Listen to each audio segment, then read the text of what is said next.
একেই বলে উদর পিণ্ডি বুধোর ঘাড়ে।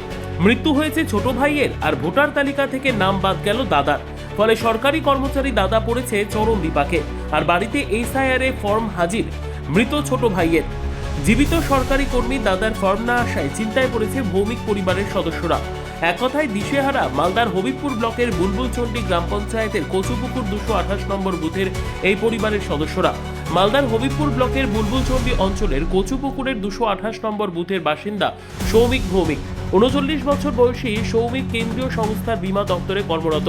তিনি বসবাস করেন বুলবুলচন্ডীর কচুপুকুর এলাকায়। বাড়িতে সৌমিক ছাড়াও বর্তমানে বসবাস করে তার বাবা, মা ও স্ত্রী। তার আরও এক ভাই ছিল স্বস্তিক ভৌমিক। গত 2020 সালে এক দুর্ঘটনায় মৃত্যু হয় স্বস্তিকের। এরপর বাড়ি থেকে বিভিন্ন দপ্তরে জানিয়ে দেওয়া হয়, এমনকি Aadhaar card, PAN card, ration card সব বাতিল হয়ে যায় যথারীতি। কিন্তু বারবার জানানো সত্ত্বেও ভোটার লিস্ট থেকে নাম বাদ যায়নি স্বস্তিকের।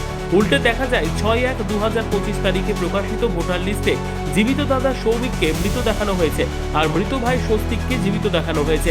কিন্তু 12/11/2024 তারিখে প্রকাশিত ভোটার লিস্টে দেখা যাচ্ছে দুই ভাই জীবিত। পাশাপাশি যখন ভৌমিক পরিবারের কাছে এসআইআর ফর্ম আসলো, তখন দেখা গেল মৃত ছেলের ফর্ম এসেছে, কিন্তু জীবিত ছেলে সৌমিকের ফর্ম নেই। আর এরপর থেকেই ঘুম উড়েছে পুরো পরিবারের। আমি একজন কেন্দ্রীয় সরকারি কর্মচারী। এই এসআইআর এর সময় আমি জানতে পারি যে আমার নাম 2025-এর লিস্ট থেকে বাদ হয়ে গেছে এবং টোটালটাই ডিলিটেড। কিভাবে সেটা আমি বলতে পারছি না, কে বা কারা করলো। আমি ইলেকশন কমিশনের সাইটে গিয়েও এপিক নাম্বার মেরে দেখলাম, সেখানে পরিষ্কার দেখাচ্ছে নো ডাটা ফাউন্ড। যার ফলে আমার কোনো এসআইআর ফর্মও এসে পৌঁছায়নি। আমি এই নিয়ে ঊর্ধ্বতন কর্তৃপক্ষ অর্থাৎ পঞ্চায়েত অফিস, বিডিও অফিস এবং ডিএম অফিসে আমি আমার কমপ্লেন জমা করেছি। তার এগেনস্টে এখনো কোনো সমাধান সূত্র বেরিয়ে আসেনি বা তারাও আমাকে কোনো রকম অ্যাসুরেন্স দেয়নি।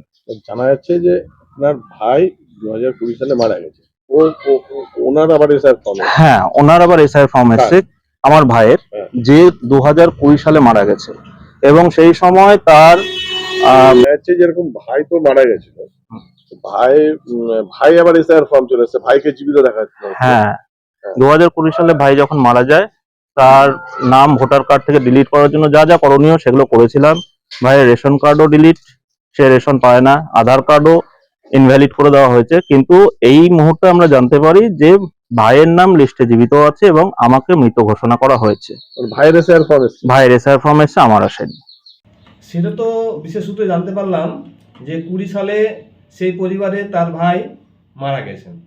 হ্যাঁ, সেই কালীন তো আমি বিয়ে ছিলাম না। তারপরে কি হয়েছে না হয়েছে ঠিক আমার জানা নেই। আর ডেথ সার্টিফিকেটও আমি তুলিনি। আর কীভাবে কী হয়েছে জানি না। এই বিষয়টা কে বলবে তাহলে? সেটা আমার তো ডিলিশন বা নিউ করার মতো ক্ষমতা নেই। যেখান থেকে হয় সেখান থেকেই বলতে হবে। ব্যুরো রিপোর্ট, উত্তর বাংলা সংবাদ।